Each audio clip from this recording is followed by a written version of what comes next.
Repeat that, please. I'd like to state that after my speech, I will be sharing my time with my colleague. Alors, le député aura... The member will have 5 minutes left the next time he can resume debate on this topic. de député, l'honorable The Honourable Member for Rivière-du-Nord. Thank you, Madam Speaker. Madam Speaker, we have all been devastated in the face of the inconceivable violence of the events Saturday in Orlando. First of all, on behalf of the Bloc Québécois, I would like to express my most sincere condolences to the loved ones of the victims, as well as my wishes for prompt recovery for the far too many wounded. This is a horrible gesture. It's hate that hit the club, the Pulse, that took away 49 lives and wounded more than 50 other innocents. By attacking the LGBT community, this person took weapons on Saturday and attacked the very social fabric of our society against openness and freedom.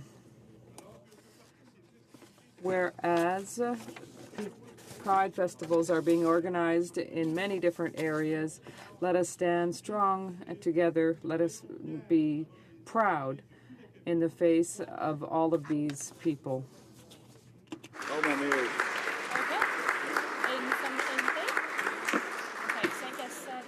Mr. Speaker, I rise today to recognize Joseph and Maria Montanaro, longtime residents and business owners in Humber River Black Creek.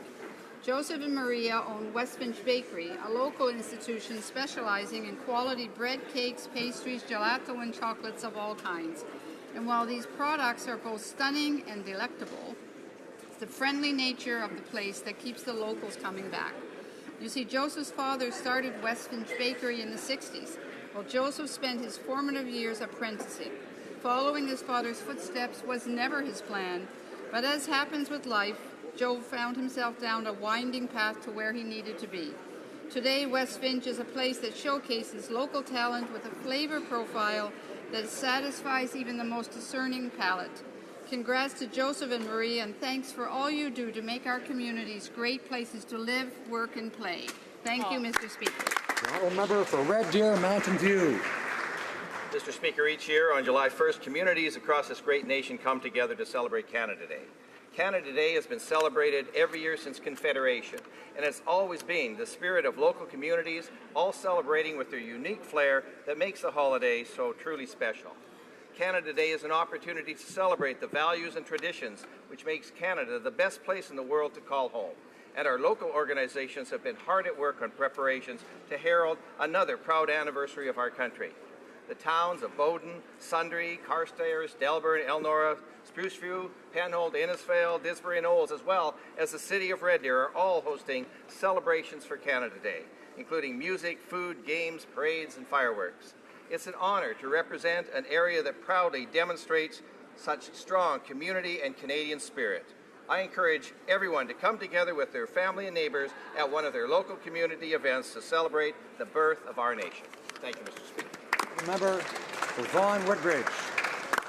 Mr. Speaker, La Dolce Vita has arrived. On Thursday, June 9th, the 5th Annual Italian Contemporary Film Festival kicked off at the TIFF Lightbox in Toronto. This 10-day event runs in 6 cities and is one of the top 10 film festivals in North America. With nearly 30,000 attendees, the ICFF brings the audience together with internationally acclaimed filmmakers, producers, and actors through movies, talks, and panel discussions. A part of Italian Heritage Month, the ICFF mission is to bring the Italian lifestyle, yes, La Dolce Vita, to Canada. In addition to the cultural contributions the festival brings to Toronto, Hamilton, Niagara, Montreal, Quebec City, and the City of Vaughan, it also provides real economic and lasting benefits to Canadian businesses. Please join me in applauding the co-founders of the Italian Contemporary Film Festival, Cristiano Di Florentes and Maurizio Magnifico, and Canada's vibrant Italian-Canadian community. Thank you, Mr. Speaker. The honourable member for Algoma, Manitoulin, Kapuskasing. Mr. Speaker, yesterday I attended the annual review of the Royal Canadian Sea Cadet Corps 348 on beautiful Manitoulin Island. As a mother whose daughter was a Sea Cadet, I know the amount of work that goes into running cadet programs and how much it means to these young people. It is this dedication and attention that develops a feeling of empowerment among our young people. They grow up learning how to improve skills that they will master throughout their lives. Young people who have learned how to pull together to get things done, that have challenged themselves to break through barriers and past any fears they might carry.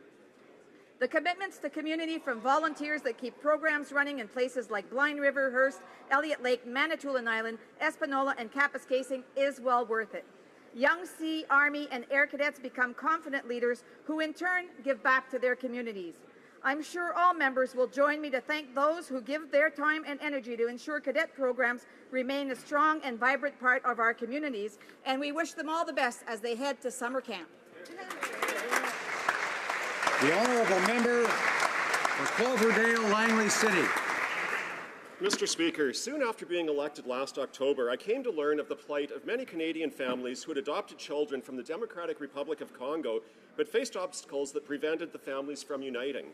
By the end of March of this year, Rochelle and Marie, ages 8 and 4, were the only 2 Canadian children left in the Democratic Republic of Congo without exit permits in place. These sisters faced extraordinary challenges in their efforts to join their parents in Canada. I'm pleased to inform this House that due to the relentless work of our government, Rochelle and Marie are now united with their new parents and living safely and happily in my riding of Cloverdale-Langley City. I would like to thank the Honourable Ministers of Immigration, Citizenship and Refugees and Foreign Affairs Canada, their parliamentary secretaries, departmental officials, and especially Senator Mobina Jaffer and Ambassador Jeanette Martin for their dedication to the successful completion of this file. Bienvenue au Canada, Rochelle and Marie. Welcome to Canada, Michelle and Marie. The honourable member for Red Deer, Lacombe. In just a few short weeks, people from all over Canada and the world will be descending on Ponoka, Alberta. From June 25th to July 3rd, this usually quiet town of 6,800 will play host to over 60,000 hootin' and hollerin' guests at the 80th annual Ponoka Stampede. Since 1936, the Ponoka Stampede has honored our Western heritage by showcasing world-class competitors in world-class events. The best cowboys and cowgirls will be thrilling fans at events like team roping, saddle bronc, bareback, bull riding, steer wrestling, barrel racing, and of course the ever-exciting chuck wagon races. With a mile-long parade and a fantastic midway, there's something for everyone at the Ponoka Stampede. And after 80 years, it's only right to acknowledge a few of the legacy families. George McKetty, Harry Vold, Cliff Vold, Ralph Vold, Shorty Jones, Frank Mickey, Tom Butterfield, and their families. Thank you for your vision and inspiration that has carried on for generations. My continued thanks to the current board members of the Ponoka Stampede, the loyal sponsors, and the countless volunteers who work tirelessly year after year to make the Ponoka Stampede Canada's best rodeo. The honourable member for Toronto Danforth. Mr. Speaker, this past weekend marked the beginning of the Luminato Arts Festival. This year, it celebrates its 10th anniversary in Toronto Danforth, Portlands. Luminato is a cultural force in Canada and in the world. Over all these years, it's been held at the Hearn Generating Station, which is an abandoned power plant. This industrial space was transformed into a cultural meeting place for the next few weeks. This is also a place that can strengthen communities and the city. Luminato both entertains and instructs. This new vocation for the power plant will also allow us to have a new perspective on the future of Portlands. Luminato is a community gathering. On Wednesday night, the festival is hosting an iftar at the Hearn to break the daily Ramadan fast with families and friends from Canada's newcomer Syrian families. It shows the important role of our cultural institutions that they play in our lives. Please join me in celebrating Luminato. The honourable member for South Shore, St. Margaret's. Mr. Speaker, I rise today to recognize an extraordinary group of volunteers for their work to make the Liverpool International Theatre Festival a great success. This festival was started 26 years ago and is well known throughout the theatre world and has hosted groups from Japan, Belgium, Peru, Nepal, Ireland, and Russia, to name a few. This year's festival was once again superb, proving that great theatre transcends language. Mr. Speaker, hundreds of volunteers make this event a huge success, helping with everything from the box office to muffins and coffee, billeting, and transportation. It is truly a community effort. However, Mr. Speaker, this year's festival was bittersweet because the longtime artistic director has had her final performance. Eva Moore is retiring after 26 years. Eva's tenacity, expertise, and abilities will be missed by everyone who has had the pleasure to work with her over the past 26 years. Thank you, Eva. Thank you, volunteers. I can't wait for 2018. The Honourable Member for Beauport, Côte de Beaupré, Île-d'Orléans, Charlevoix. Mr. Speaker, summer is almost upon us and invites us to come and discover landscapes, patios, and festivals. Whether it be by car, by boat, or motorcycle, people are traveling around Quebec looking for new experiences. Beauport, Côte de Beaupré, Île-d'Orléans, Charlevoix is the right region to allow you to discover a unique experience. Whether it is the relic of Sainte Thérèse de Lisieux, the Sainte-Anne-de-Beaupré Basilica, the Ile d'Orléans and its regional products, or Baie Saint-Paul and its festif, not to mention the Malbaie Festidrag, we have a diversity of events for you to discover in our area. I hope to see you this year for the 7th Charlevoix Rodeo, which will take place from the 23rd to the 26th of June. I'm very proud to be the honorary patron of this event, which offers a unique experience. I take this opportunity, therefore, to invite you to come and discover the many events in my riding. Member for Mississauga Centre. Mr. Speaker, I rise in the House with a heavy heart. As confirmed by the Prime Minister Robert Hall, a Canadian hostage in the Philippines was killed by his captors. President Aquino spoke with the Prime Minister and expressed his condolences to all Canadians. Our thoughts and prayers are with the Hall family, who have shown great strength in the face of such horrific situation. Along with the family of fellow victim John Ritstill, Canada mourns in light of these tragedies. Canada holds the terrorist group fully responsible for this cold-blooded and cowardly murder. When the Prime Minister was at the G7 summit, he reiterated that terrorist hostage-taking only fueled more violence and instability. We are committed to working with international partners to pursue those responsible and to bring them to justice, however long it takes. Today, we mourn the loss of Mr. Hall to his community and Canada. The Honourable Member for Montarville.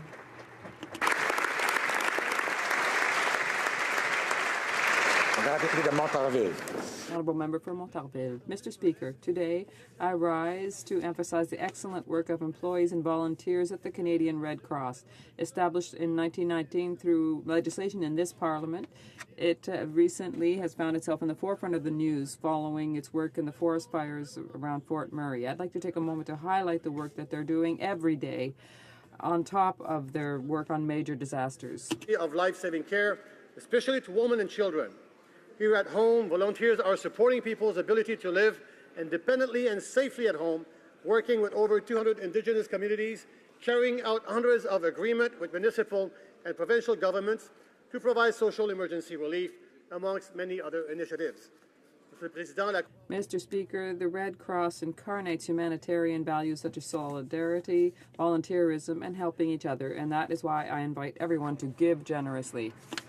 Leeds, Grenville, Thousand Islands, and Rio Lakes. Mr. Speaker, great news for Canada. Today I'm pleased to rise to honour Smiths Falls, Ontario native 18-year-old Brooke Henderson, who yesterday won the Women's Professional Golf Association Championship in a sudden death playoff. Ranked 4th in the world, Henderson becomes the second youngest winner of a major championship. She's also the second Canadian woman to win a major championship following Sandra Post's victory in the 1968 event, and is projected to jump from 4th to 2nd in the world today. Her first professional victory came last year in Portland, Oregon. Mr. Speaker, Henderson was Canadian Women's Amateur Champion in 2013, finished runner-up at the 2014 U.S. Women's Amateur, and while still an amateur, won 3 events on the Canadian Women's Tour and finished tied for 10th place in the 2014 Women's Open at the age of just 16 years old. For 2015, Henderson was named both the Canadian and Ontario Female Athlete of the Year. Mr. Speaker, on behalf of all Canadians, I salute her success yesterday.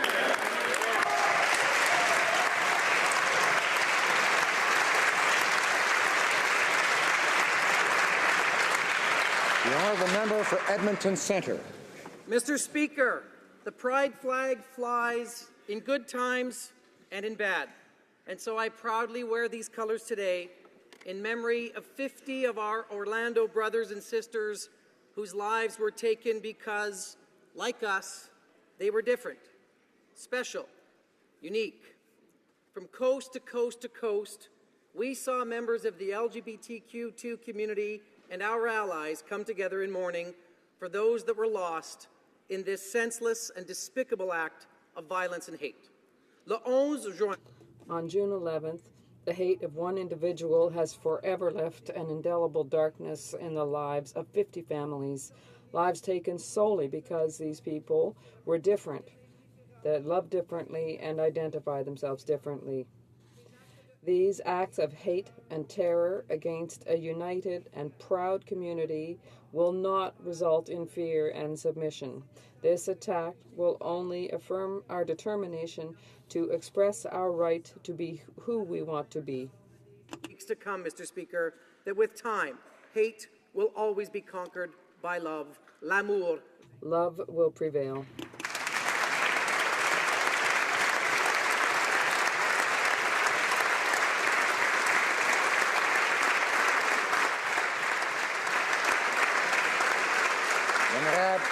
The Honourable Member for Outremont. Speaker, on Saturday night, 49 people were murdered and 53 others injured during a hatred-filled massacre at a gay nightclub in Orlando. They were targeted because of how they lived, who they were, and who they loved. The perpetrator of this act of vile hatred hoped it would sow fear and division, and we won't let that happen. Aujourd'hui, nos pensées. Today, our thoughts and prayers are with the families of the victims of this terrible attack carried out in the gay club in Orlando. We must work together to build more inclusive communities, fighting against homophobia, transphobia, and Islamophobia, because love is love, and love will always be stronger than hate. Solidarity with the LGBT community and united in our belief that diversity is our great strength. Let's remember, in the face of such violence, love is love, and love will always be stronger than hate.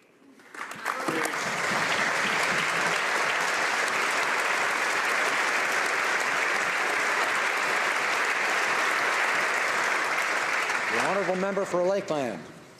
Mr. Speaker, I rise today on behalf of my Conservative colleagues and all Canadians in solidarity with our American friends as they grieve a horrifying tragedy. In the early hours yesterday morning, a deliberate attack on a gay nightclub in Orlando took the lives of 49 innocent men and women, and dozens more were wounded. It was radical domestic terrorism, a hateful targeting of a specific group of people. It's a terrible reminder that we must remain steadfast and we must strongly condemn and combat terrorism in all its forms around the world.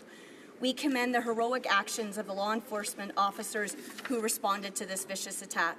Our prayers are with the families of the victims today and in the days to come as they try to come to terms with this senseless act. We also send strength to the injured as they recover from this tragedy that will undoubtedly affect them for the rest of their lives. Canada stands with our American allies and all those who have been impacted by this brutal act of terror.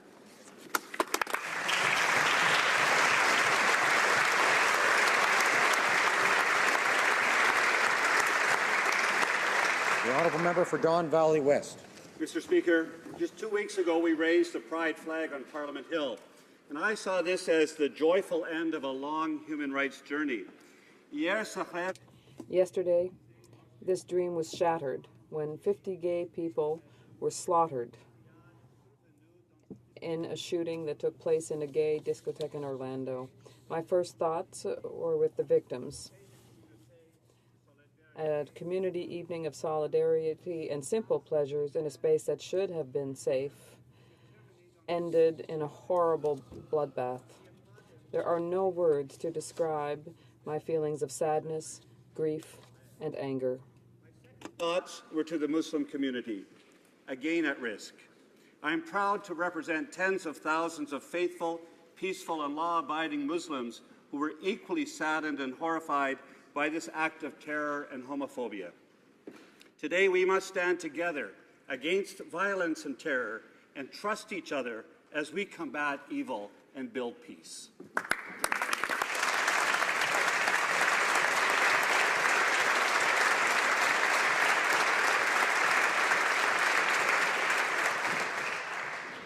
Following discussions among representatives of all parties in the House, I understand that there is an agreement to observe a moment of silence in memory of the victims of the shooting in Orlando, Florida. I now invite honourable members to rise.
Merci. Thank you. Oral questions, questions orales. Honorable député. The honourable member for Lac-Saint-Jean.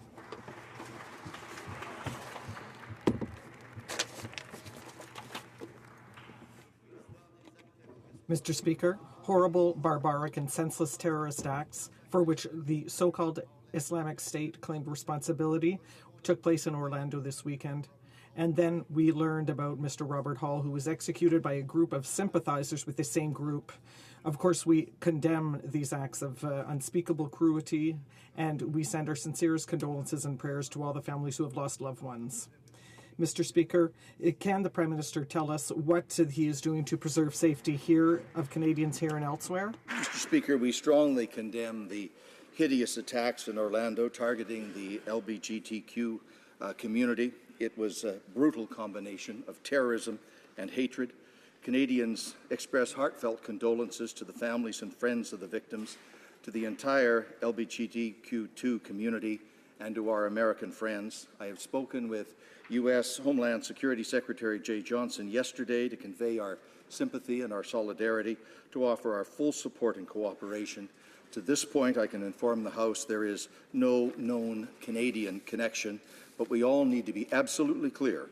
We will not diminish the diversity, the freedoms, and the values that make us who we are. Honourable member for Lac-Saint-Jean. To the Hall family too. Monsieur le Président.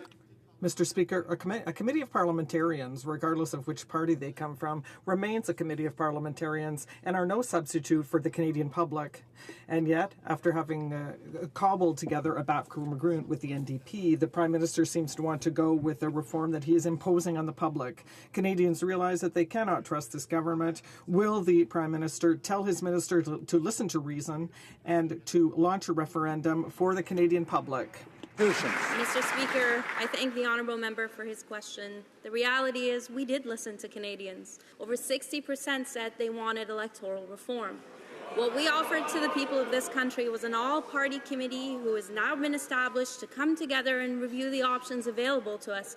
Mr. Speaker, I'm counting on the support of all members of this House and all the ways that they know their constituents and their ridings to ensure that the committee's work is enhanced by their efforts as well.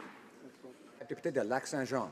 Honourable member for Lac-Saint-Jean. Learned that Finance Canada is pushing the idea of a carbon tax. That's the good old liberal way of finding new ways to tax Canadians without telling them.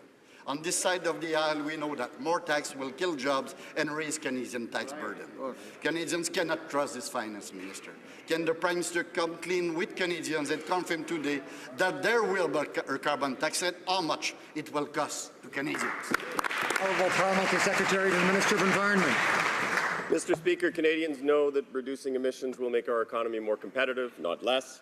Governments in Canada and around the world are using carbon pricing mechanisms to address climate change. Transitioning to a low-carbon economy will stimulate growth, provide access to new markets, and it will create jobs. We are working very actively on a federal, provincial, territorial basis, looking at how we can enhance work that's been done by the provinces and ensure that Canada plays a role in reducing carbon emissions and driving clean growth. Honourable member for Regina Capel. Mr. Speaker, Canada is natural resource sector is still reeling from the low cost of oil. And just when there starts to be a glimmer of hope that prices might start to recover, the Liberals are coming along with a plan to tax the sector back into submission. New taxes will kill jobs, not create them. If provinces decide that a massive federal cash grab through a carbon tax is a bad idea, will the government allow them to opt out, or will the Liberals impose their Ottawa knows best approach and dump another new tax on hard-working Canadians? The Honourable Parliamentary Secretary. Mr. Speaker, this government is actively focused on growing the economy in an environmentally sustainable way. We are counter to the previous 10 years where the environment was almost ignored. We are focused on ensuring that we grow the economy and manage the environment. We also are working very much on a federal, provincial, territorial basis to ensure that we work collaboratively with other partners in the Federation to come to a conclusion that will be a good conclusion for Canada and a good conclusion for the world. No member for Regina Capel. Down the province's throat. Exactly. Mr. Speaker, today we learned why the Minister of Democratic Reform has been pushing Town Hall so hard. It's not because she wants increased participation. It's not because she wants to hear from people who normally don't vote. And it's certainly not because she wants input from Canadians. It's because she wants their cash. The electoral reform town hall the Liberals have planned in Dufferin-Caledon will be charging people to attend. And that money will go straight into the Liberal Party's bank account. So is the reason the minister is so opposed to holding a referendum? It's because her party can't make money off one. The Honourable Minister, Democratic Institutions. Mr. Speaker, allow me to set the record straight. The members of this House are responsible for ensuring that the voices of their constituents are heard and reflected in the report that the committee puts forward. I look forward to all the creative and innovative ways that members do this, and I want to ensure that all members are following all the rules and regulations put forward by this House to make sure that we carry ourselves with integrity. Member for Outremont. Mr. Speaker, Canadians believed that the Liberals were going to change marijuana legislation right after they formed government. And do you know why they believed that? Because the election platform stated it categorically, and the Prime Minister himself repeated it some 100 times. But since the campaign, the Liberals have encouraged police to continue arresting Canadians for simple possession of marijuana. Why would the government rather stick tens of millions of Canadians with criminal records instead of decriminalizing marijuana now? Minister of Justice. Thank you, Mr. Speaker. As we've said all along, and we've been consistent, we are committed to legalization, restricting access, and strictly regulating marijuana to achieve the ultimate objective of keeping it out of the hands of kids and the proceeds out of the hands of criminals. As my friend across the way has indicated in the past, it would be a mistake just to decriminalize, because just simply decriminalize would not achieve those objectives. That's right. Member for Outremont. Actually, decriminalizing would make sure that young people don't drag criminal records with them for the rest of their lives when we're about to legalize. Now, the government has just created massive confusion in the justice system. Judges are calling the situation absurd. While the government is talking legalization, the courts are being forced to convict. Even the Conservative Party now calls for marijuana possession to be removed from the criminal code. The Conservative Party. Why will this Liberal government continue to hand out criminal records to tens of thousands of mostly young Canadians instead of decriminalizing marijuana now? The Honourable Minister of Justice. We're committed to legalization, strict regulation of marijuana. Simply decriminalizing will not achieve the objectives of keeping it out of the hands of children and the proceeds out of the hands of criminals. We have committed to introduce legislation in the spring of 2017. In that intervening period, we will engage with experts in the health area, public safety, justice, and law enforcement to ensure that we proceed in an orderly manner that will achieve the objectives that we are committed to achieving. The Honourable Member for Outremont. Intervening time, thousands of mostly young Canadians will have criminal records and drag them with them the rest of their lives. That's the problem. Canada's big banks are once again making record profits, and as a result, they are lowering bank fees. No, wait, that's not true. That would make too much sense. Actually, they're raising fees for Canadians to have access to their own money. Tens of billions of dollars in profits for the banks, and Canadians are paying the price. What is the government planning to do to reel in these ridiculous increases in bank fees? The Honourable Parliamentary Secretary. Thank you. I'd like to thank my honourable colleague for his question. As we went across the country, Mr. Speaker, during our pre-budget consultation, we heard from Canadians and we heard the financial pressure that the Canadians are feeling. That's why we reduced taxes for the middle class and we introduced the Canada Child Benefit. Mr. Speaker, let me be clear to the member, we are paying close attention to this issue, and as the member knows well, the Government of Canada does not regulate the day-to-day operation of financial institutions. We are committed to financial literacy, and we're going to continue to invest to make sure Canadians can make the choice that they have to when it comes to financial matters. The Honourable Member from Outremont. Actually have to listen, because I'm sure they didn't hear a single Canadian say, hey, why don't you increase our bank fees, Mr. Speaker? Ils ont fait des milliards. They have racked up billions of dollars in profits, but it's still not enough for them. They're conspiring to increase bank fees. And the Liberals continue to give the big banks tax decreases while Canadians are paying more than their fair share. How can the Liberals justify giving these goodies to big banks while Canadians are being gouged to have access to their own money? Honourable Parliamentary Secretary. Let me remind the member that this is the government that introduced measures for the middle class and for the hardworking Canadians. Mr. Speaker, what we're going to do is that, Mr. Speaker, if the member would like to listen, I may answer his question. Je peux vous répondre en français quand... I can answer you in French when I want.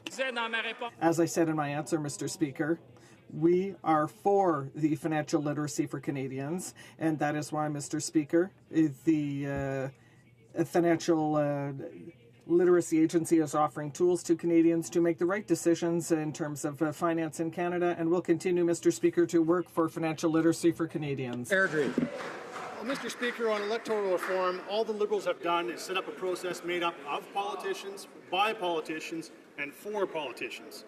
And now it turns out that the Liberals are even charging Canadians to attend their town halls. What a sham, Mr. Speaker. But at the end of the day, decisions on their democracy should be made directly by Canadians and not be a fundraising exercise by the Liberals. So will the Liberals put the politics aside and give Canadians a direct say in a referendum, yes or no? The Minister of Democratic Institutions. Mr. Speaker, I am surprised to be made aware of this development. We will be looking into this matter. But I will remind all members of this House that we are reaching out to Canadians. The committee is meant to act as a forum for all Canadians. We have a great deal of respect for elected representatives and committees who have done good work on behalf of Canadians for many years and look forward to the contributions they'll make to the committee's report. A member for Banff Airdrie. Mr. Speaker, if the Minister wants to get to the bottom of it, she doesn't have to look very far. It's right there on the Liberal website. So now, Mr. Speaker, when the Liberals set up a process on electoral reform that's all about politicians and political parties, and it leaves the final decision in the hands of the Liberal cabinet, that certainly isn't in the best interest of Canadians, Mr. Speaker. When BC, Ontario, and PEI looked at electoral reform, all three of them held referendums, and 3/4 of Canadians are demanding one. So will the Liberals hold a referendum, yes or no?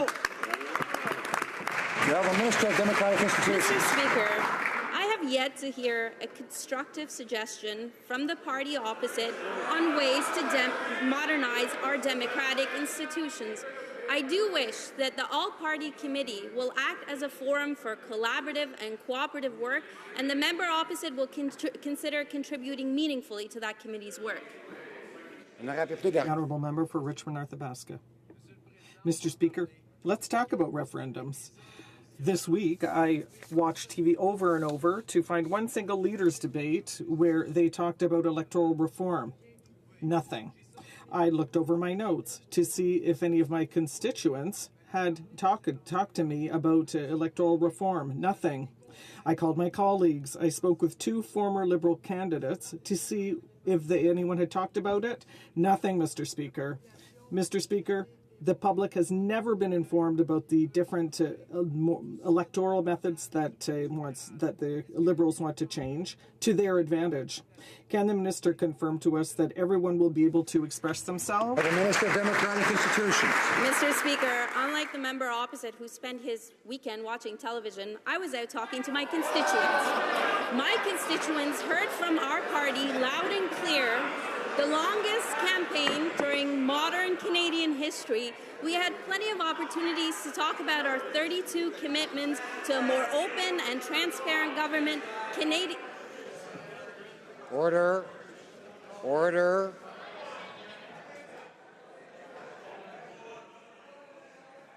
Order. I don't think many of us actually know what other members were doing during the weekend, and we probably shouldn't speculate unless he said so. Or he may have mentioned watching something. But let's not get into that. Let's stick to the topic, the focus of the topics. And I remind members that most members in all parties are able to hear the responses and questions that are often provocative, and they're supposed to be here. That's okay, without reacting. So let's do that. The Honourable Member for Richmond-Arthabaska. You're right, Mr. Speaker. I won't stoop so low to that type of comment in this House. What we're seeing in this file is that the Liberals are playing poker, but they're sitting at a VIP table that other Canadians can't sit at. According to the Prime Minister, the rules of the game are too complex, so people should watch instead of participating. So these are partisan tactics. The Liberals are studying their hand. They pass a card to the NDP. They bluff the public, Mr. Speaker. But especially, they keep their referendum card hidden in their back pocket. So, Mr. Speaker, when will they stop playing their cards close to their chest? When will they leave the poker table and put all their cards on the table and announce a referendum? Minister of Democratic Institutions. Mr. Speaker, the matter of electoral reform is a serious matter. It is why we built a table made up of all parties in this House. We went above and beyond the traditional rules in this place to ensure that all parties have an opportunity to represent the voices of their constituents. It is up to all 338 members of this House to take our responsibility seriously and ensure that our constituents are represented and heard in this process. For Lanark, Frontenac, Kingston. Well, when it comes to electoral reform, Mr. Speaker, the Liberals have given a whole new meaning to the phrase, a penny for your thoughts. Mr. Speaker, here's why referendum is essential. A paper published last week by the Macdonald-Laurier Institute said that the government's December 1st deadline means that irrespective of what the committee actually reports, the only electoral reform option that will be on the table happens to be the one the Prime Minister has favoured all along due to the shorter timeline in which it can be implemented. So the question is, isn't the fact that the fix is in the reason why we need to have a referendum on that proposal when it comes to people? Minister of Democratic Institutions. Mr. Speaker, the member opposite knows that we have entered this process with an open mind. We are reaching out to Canadians and finding out from them what values and what principles they'd like reflected in their electoral reform. I urge the member opposite to consider contributing meaningfully to the all-party committee and look forward to the work of that committee and their report on December 1st. For Lanark, Frontenac, Kingston. I'd like to encourage my open-minded colleague opposite to consider the following. I'm going to quote from that paper. The only electoral reform that could be implemented in time for the election in 2019 is ranked ballots in single-member districts. Quite simply, time has run out on implementing other alternatives. The paper goes on. In a non-coincidental coincidence, the only system that Parliament could adopt in time for 2019 is the very same system that the Prime Minister himself has identified as his own personal preference. End quote. So the fix is in, Mr. Speaker. Isn't that why we need to have a referendum to decide whether or not what the Prime Minister prefers is what Canadians want to have? Minister of Democratic Institutions. Mr. Speaker, while I appreciate and admire the member opposite's respect for the media, and certainly share it too, I believe our responsibility is to reach out to experts and academics, to hear from members of our free and independent press, but also to reach out to our communities and to hear from our constituents how they would like to see their democratic institutions modernized. I look forward to that kind of insight and that kind of feedback from the member opposite. Honourable Member for Laurier Sainte Marie. Mr. Speaker, On Afghan detainees, the current Prime Minister once said, and I quote, "We need to get at the truth. Our international reputation is at stake." Well, last week, Joe Clark, former ambassadors like Stephen Lewis, former Afghan head of mission, and human rights advocates like Amnesty International called on the Liberals to hold an inquiry into the handling of Afghan detainees. Liberals can now get at the truth. So will they do the right thing and launch an inquiry? Honourable Minister of National Defence. Mr. Speaker, we take our obligations to Geneva Convention and international law very, very seriously. When it comes to any of our missions that our men and women go on, and our current missions that we have, there's a considerable amount of pre-deployment training that we emphasize this and the emphasis of human rights. In addition, we emphasize this while we take part in the training with the Kurdish forces and who are training as well. Thank you, Mr. Speaker. The Honourable Member for Laurie St. Marie. I didn't hear him mention inquiry, Mr. Speaker, in his answer.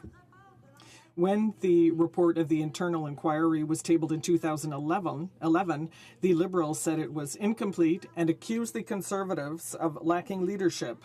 Last week, over 40 Canadians, including the former Prime Minister Joe Clark, human rights advocates, and diplomats, called on the Prime Minister to launch a public inquiry. So why don't the Liberals want such an inquiry now? Minister of National Defence. Mr. Speaker, as I stated, we take our obligations very seriously. Our men and women in uniform for all our missions have done extraordinarily well, in particular in Afghanistan. In terms of our focus being the current missions and the missions that we will go on, we will always have an emphasis on the Geneva Convention, international law, and a strong stand on human rights. Thank you, Mr. Speaker. Member for Parry Sound, Muskoka. Mr. Speaker, last week the Liberals said we should not be guided by emotion and instead must arrive at a legal determination before declaring that ISIS has committed genocide. But here are the facts on the ground. Women are being burned alive for refusing to renounce their faith and for resisting becoming sexual slaves of ISIS. This is not a time for more reviews, more investigations, more fumbling around.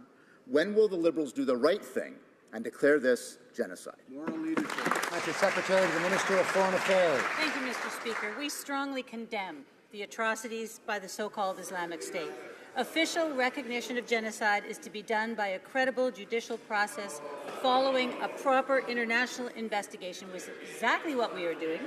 It is exactly what our UK allies have said, which is it is not for governments to be the prosecutor, judge, or jury. It is exactly what Secretary of State John Kerry said. We are working in concert with our allies, and we are doing all we can in the fight against ISIL. The member for Parry Sound, Muskoka. Monsieur le Président, Mr. Speaker, the Liberals have declared that other countries have not recognized that the Islamic State is committing genocide. But maybe my Liberal colleagues don't know that the Secretary of State of the United States, Mr. Kerry, said, and Hillary Clinton said today as well, that the atrocities committed constitute genocide. Why are the Liberals refusing to recognize what our allies clearly understand, that the Islamic State is committing genocide? Thank you, Mr. Speaker, and forgive me for reading. I want to be clear, and then I'm quoting John Kerry. I am neither judge, nor prosecutor, nor jury with respect to the allegations of genocide, crimes against humanity, and ethnic cleansing by specific persons. Ultimately, the full facts must be brought to light by an independent investigation and through formal legal determination made by a competent court or tribunal. We could not agree more with John Kerry. Member for Calgary Nose Hill. Mr. Speaker, Nadia Murad is one of thousands of Yazidi women violated by ISIS. She was enslaved and raped by ISIS fighters for 3 months. She said, "The fate of 3,500 Yazidi women and girls who remain in captivity is known, and probably most will face a similar fate if the world does not act now." Canada has an obligation to prevent genocide and not to turn a blind eye when it's occurring. Yeah. Will the Prime Minister finally name these crimes for what they are, and that's genocide? Right. Honourable Parliamentary Secretary. I'd like to talk about what we are doing to fight ISIL, because our approach is a whole-of-government approach. It is absolutely integrated between military training and intelligence, between humanitarian aid, between intelligence on the ground to document these heinous crimes, and then, of course, to work through the International Criminal Court to bring justice to those innocent people. Member for Calgary-Nose Hill. Well, it's interesting, Mr. Speaker, because the member opposite asked the Leader of the Opposition what responsibility does she feel to the International Criminal Court. Well, a noted human rights lawyer believes that the ICC has a responsibility to Yazidis.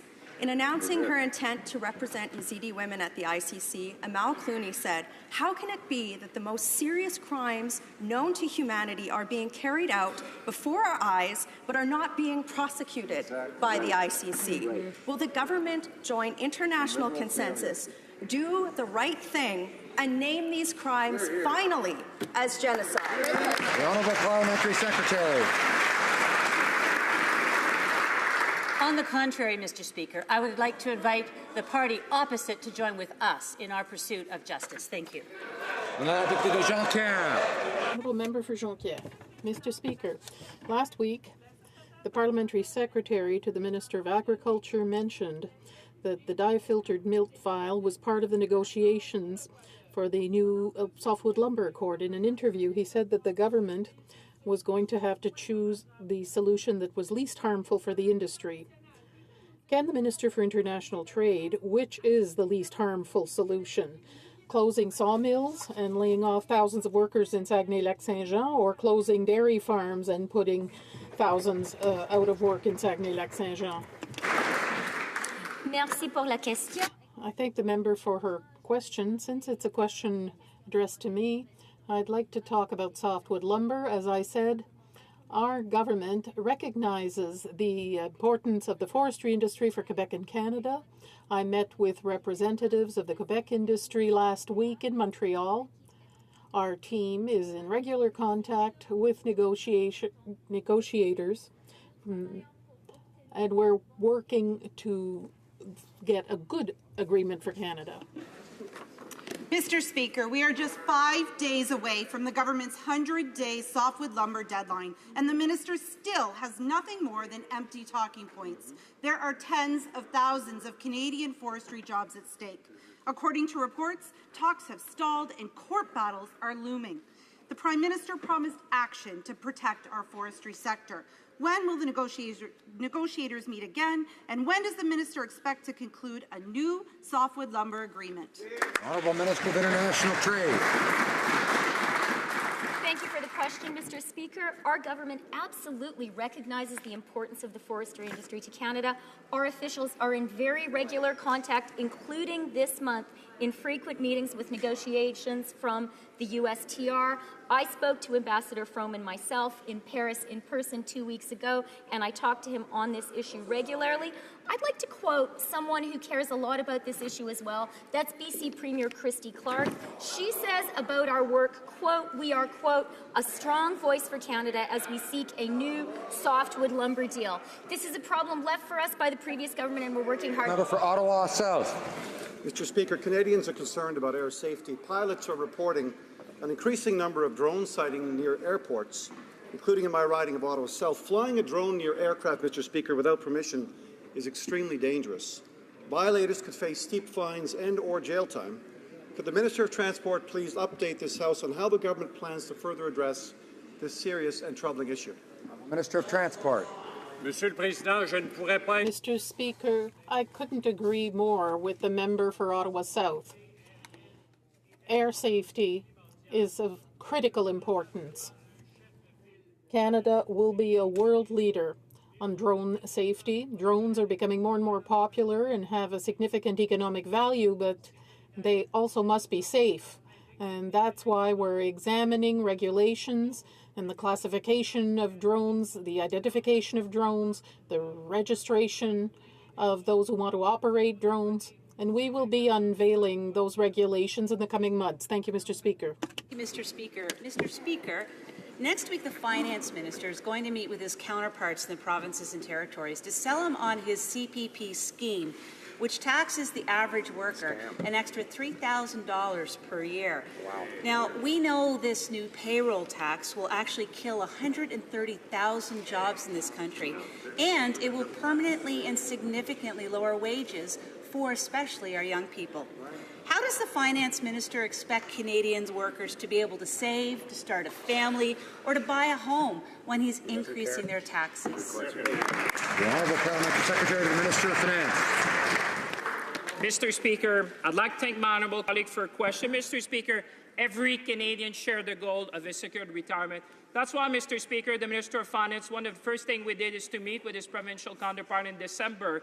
And that's why he's going to meet in the coming days with his financial counterpart to make sure that we work collaboratively with our partners in order to enhance the CPP for the benefit of all Canadians, Mr. Speaker. The member for Milton. Thank you, Mr. Speaker. But Canadians are rightly concerned because an impact on a fourth CPP expansion is going to be on their wallets. The finance minister has stated that a CPP expansion would be putting too many eggs in one basket. And he also said that increasing the CPP will practically take the private sector out of the pension business. So, Mr. Speaker, again for the finance minister, will he just abandon this ill-conceived scheme because it unfairly targets Canadian workers? Honourable Parliamentary Secretary. Mr. Speaker, I'd like to thank the honourable colleague for a question. Mr. Speaker, what we're going to do is to work collaboratively with the provincial counterparts, Mr. Speaker. That's why we started in December. That's why we're going to continue in the coming weeks, because, Mr. Speaker, we understand, and I can tell you, as we went across this nation, Canadians want to retire in dignity, and that's exactly what we're working on, and that's exactly what we're going to deliver for Canadians, Mr. Speaker. The honourable member for Louis Saint Laurent. Mr. Speaker, our concern is that we know that the government is thinking about changing the CPP, but the problem is every time this government touches anything, it ends up with a tax increase, a tax creation, or worse, sending the bill to future generations through a deficit. So the question to the government is clear. Will the government make a commitment with regard to pension plans not to touch our small businesses directly and increase charges for our entrepreneurs who create our wealth? The Honourable Parliamentary Secretary. Mr. Speaker, I thank my honourable colleague for his question. It's a clear one, and my answer is just as clear. Last December, we started consultations with our provincial counterparts to improve the CPP, and that's what Canadians asked us to do, Mr. Speaker, and I'm proud to be part of a government where a finance minister meets his provincial counterparts. That is how we are going to work together in an open, transparent government with collaboration from the provinces in order to improve the CPP for all Canadians. The honourable member for Louis Saint Laurent. Another broken Liberal promise. This is about fighter jets. We know that the government had made a commitment to have a call for tenders, but now we know that the dice is cast and the whole matter is settled. This is not good for the Canadian economy. $800 million lost and 110 Canadian companies that will be duly affected. Can the government ensure that these jobs will be preserved in Canada? Why imperil high-quality jobs in Canada? National Defence. Mr. Speaker, first of all, our government is committed to making sure that we replace our fighters, and we will do so. And any procurement that we do take place with our fighters will benefit Canada, and making sure that that our industry benefits as well. Thank you. Member for Vancouver Kingsway.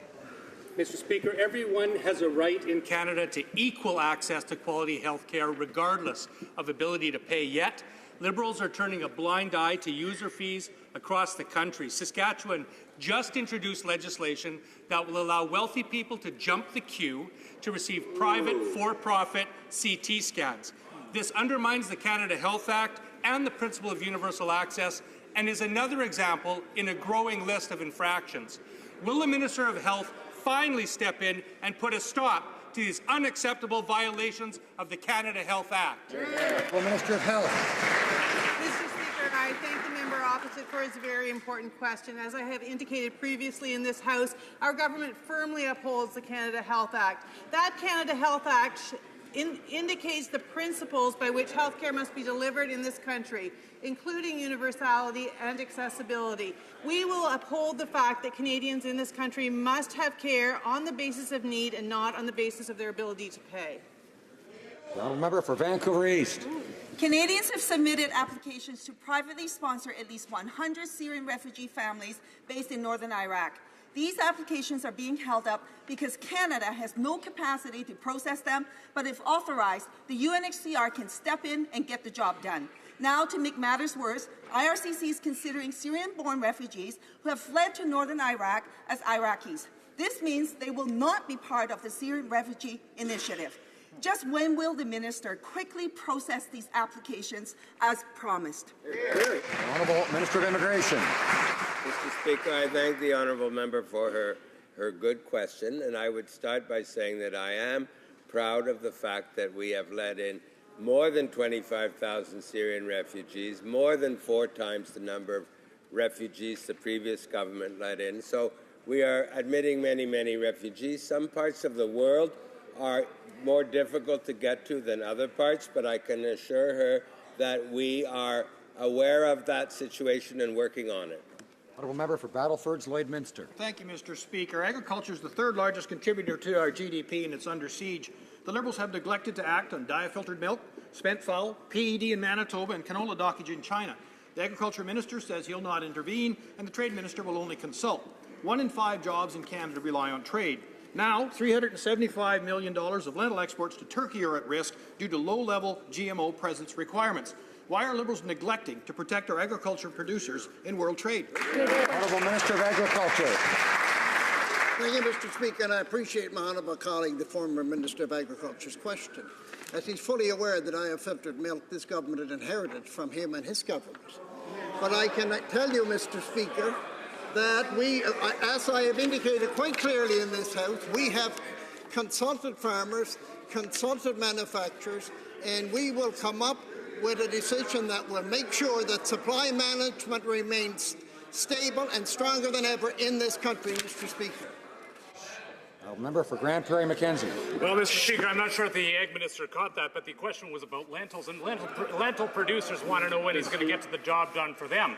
I was with the Minister in China just last week, and I know that the Minister had the opportunity to meet with Turkish officials. Now, we find out that Turkey, sources from Turkey are saying that nothing is happening at the ministerial level on this issue.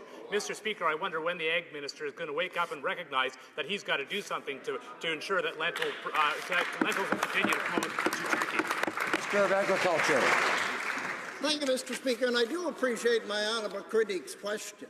The fact is, it is an agricultural question, and continually our public servants are consulting other countries on many, many different problems on an ongoing basis. And the lentil issue will be dealt with, and we'll make sure that this Canadian farmers and ranchers even prosper more than they are now. Thank you, Mr. Speaker. For Grand Prairie Mackenzie. Well, thank you, Mr. Speaker, but I think in order for farmers to prosper, the minister is going to have to do something, not just officials. Now, on another issue, very important issue, we know that PED has killed over 8 million pigs south of the border. We also know that since I last stood in this House to ask a question on this issue, we've had 3 confirmed cases in Manitoba. Pig producers want to know when the minister is going to do something on this file to ensure that we don't have an outbreak of PED here in Canada. The Minister of Agriculture. Again, Mr. Speaker, I appreciate my honourable colleague's question, and it is an important question. They know that CFIA made a decision that the trucks need to be washed before they enter this country, because we want to make sure that diseases like that does not enter this country. Honourable Member for Châteauguay-Lacolle. Mr. Speaker, modern and sustainable economic growth requires a focus on innovation and research. In order to truly encourage this growth, we must listen to the scientific community. We have to take advantage of its knowledge and make sure that the institution where major research projects take place have the necessary resources. Can the Minister of Science inform the House of initiatives that this government has put in place in order to guarantee that scientific research investments provide the desired results? The Honourable Minister of Science. Thank you to my honourable colleague for Châteauguay-Lacolle for that excellent question. Canada has a rich legacy of scientific achievement. In order to protect and build on that legacy, we need to take a fresh look at how government funds federal science and to do better. Today, our government is launching a comprehensive review of federal support for fundamental science. We have an expert independent panel that is chaired by Dr. David Naylor, and we look forward to receiving the recommendations in December 2016. Member for Foothills. Mr. Speaker, Alberta lost another 24,000 jobs in May, increasing its unemployment rate to 7.9%, the highest it's been in 20 years. The vacancy rate in downtown Calgary for commercial office space is 30%, an historic high, higher than it was during the devastating national energy program brought forward by the Liberals in 1980. While people are losing their jobs, businesses are failing, the Liberal government is delaying critical decisions and now pushing a job-killing carbon tax. Mr. Speaker, why does every decision this Liberal government make cost Albertans their jobs? Honourable Parliamentary Secretary to the Minister of Environment. Mr. Speaker, thank you to the honourable member for the question. As I said before, Canadians know that addressing climate change will actually improve the Canadian economy and drive clean growth. I would say that 80% of Canadians actually live in jurisdictions that have moved on carbon pricing, including the government of Alberta, the government of BC, the government of Ontario, and the government of Quebec. I would note that many thoughtful Conservatives, including the government of Manitoba, the Conservative leader in Ontario, and the member from Wellington-Halton Hills have talked about the importance of carbon pricing in the context of moving forward. This is an important issue. Monsieur le Président, Honourable Member for Trois-Rivières. While we celebrate all the work done by our public servants during this National Public Service Week, it should be noted that the situation is far from rosy. The last report from the Professional Institute of the Public Service details the failure of outsourcing in the government. In addition to the lack of accountability on the one hand, we have a loss of good jobs, productivity and morale among public servants. That's not encouraging. Will the Liberals respect our public service and reduce use of outsourcing? The Honourable President of the Treasury Board. Mr. Speaker, we're working very hard as a government to restore a culture of respect to the public service, and we will continue to do so in our negotiations. Sourcing, this is a question we're engaged with the public service. We believe very strongly that we can do more to engage our professional public service to provide better services for Canadians and better value for taxpayers at the same time, and we're deeply engaged in this dialogue. The member for Yukon. Monsieur le Président, last year Bill S was passed in spite of huge objections by Yukoners and its First Nations. The Yukon land claim and self-government agreements were negotiated in good faith on a government-to-government relationship over 30 years. Then, to unilaterally foist 4 major unnegotiated clauses on a process created by the treaty is a total abandonment of the honour of the Crown. Could the Parliamentary Secretary to the Minister of Indigenous and Northern Affairs update the House on the government's efforts to renew this critical relationship? Parliamentary Secretary. Thank you, Mr. Speaker, and I certainly want to thank the honourable member from Yukon for his hard work on this file. Bill 17 is a great example of what can be achieved when governments work and listen in partnership with Indigenous people and communities. This bill will pave the way for responsible resource development, increase investment and jobs, and re-establish a true partnership with the Yukon First Nations. I want to commend all of those who worked hard on these amendments and the member for all of his work as well. Thank you, Mr. Speaker. The honourable member for Portage-Lisgar. Well, Mr. Speaker, we're used to the Liberals breaking election promises, but now it looks like they're misleading Canadians as well.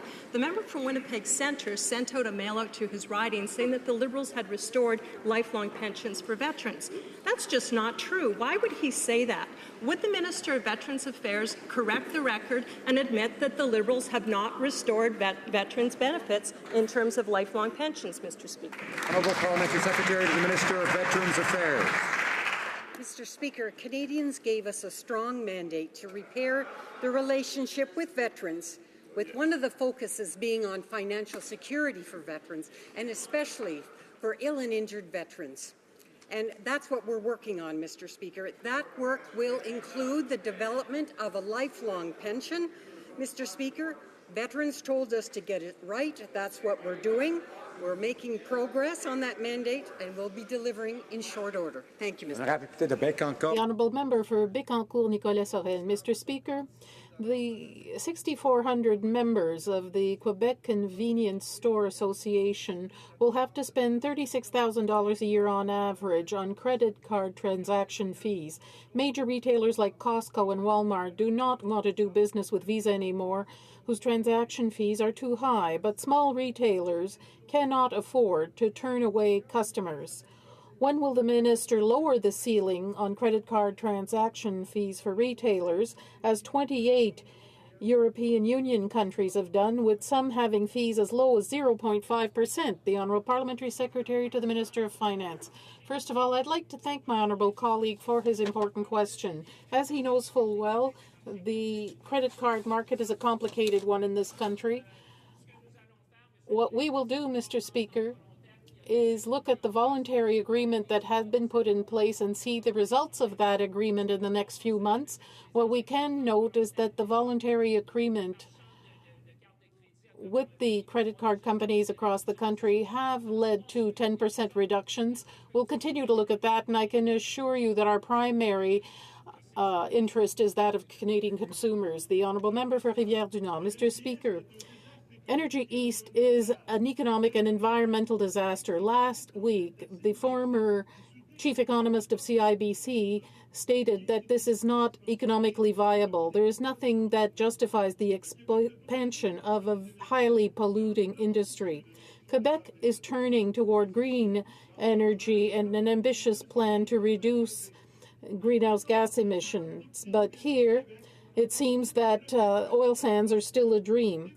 When will the 40 Liberals from Quebec here support their voters and denounce this project that goes against our values? The government is committed to energy development that respects the integrity of the environment. On the question of the Energy East issue itself, the proponent has not yet installed the final papers with the regulator, the National Energy Board. When that happens, there will be a process that will begin, during which all members of the House will have ample opportunity to give their views on the balance between economic growth and sustainable development. The honourable member for Montcalm. Mr. Speaker, while the Prime Minister is hiding his position about Energy East, the Parliamentary Secretary to the Government House Leader doesn't have the same scruples. And I quote him from last Friday: the current government has put in place a process which will allow us to achieve the pipeline projects. When it comes to selling arms to the Saudi Arabians to the detriment of human rights, this government is obsessed with Canada's business reputation. But what is its word worth when it comes to the fight against greenhouse gases before the international community in Paris? The Honourable Minister of Natural Resources. It's clear to us on this side of the House that our international obligations will be taken seriously, as will our commitment to move our natural resources to market sustainably. We have installed a new process to make that happen that has confidence in Canadians to make up their own minds, because the process will ask them their views. We will take seriously Indigenous leaders, because we have a constitutional and a moral obligation to consult them meaningfully. Unfortunately, that has not been done in this House for a very long time. Following discussions among the parties, representatives of all parties, I understand that there is agreement to observe a moment of silence in memory of Robert Hall, who was held hostage in the Philippines since September 21, 2015. I now invite honourable members to rise.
Merci. Thank you. I would like to draw to the attention of honourable members the presence in the gallery of the Honourable Mark Fury, Minister of Business and Minister of Service for the province of Nova Scotia.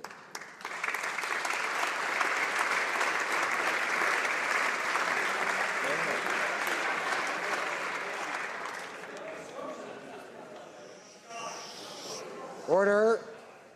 Order. Canadian Forces Day is an opportunity for Canadians across the country to recognize the sacrifices that our men and women in uniform make on our behalf. I am very pleased to draw the attention to the members in the gallery of 6 members of the Canadian Forces who today are participating in Canadian Forces Day. Robert S. Oikel, Chief Petty Officer, 2nd Class Corey A. Lang, Sergeant Joshua K. Collins, Master Corporal Noel J. Martin, Master Corporal Christopher C.J. Wells, and Corporal Howard A. Capp.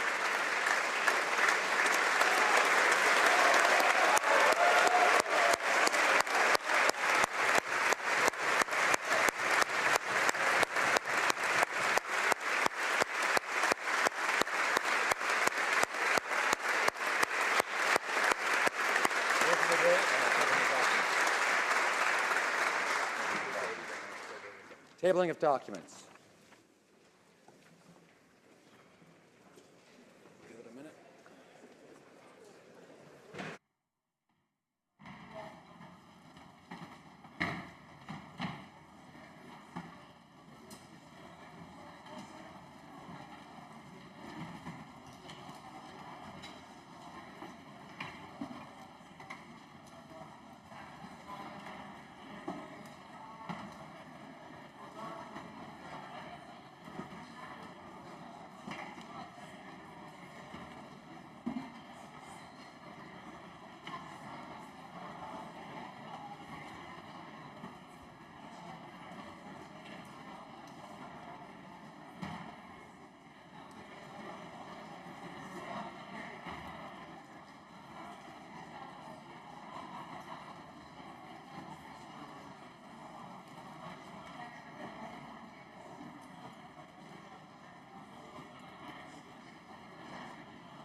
Tabling of documents, the Honourable Parliamentary Secretary to the Government House Leader. Yes, thank you, Mr. Speaker. Pursuant to Standing Order 36(8), I have the honour to table in both official languages the government's responses to 11 petitions. Dépôt de projet de loi éminent. Tabling of government bills. Statements by Rapport de délégation. reports from interparliamentary delegations. Committees. The Honourable Member for Battle River Crowfoot. Thank you very much, Mr. Speaker. I have the honour to present in both official languages the following report of the Standing Committee on Public Accounts, the 11th report entitled Report 1, Implementing Gender-Based Analysis of the Fall 2015 Reports of the Auditor General of Canada. Pursuant to Standing Order 109, the committee requests that the government table a comprehensive response to this report. Thank you, Mr. Speaker. Dépôt de projet de loi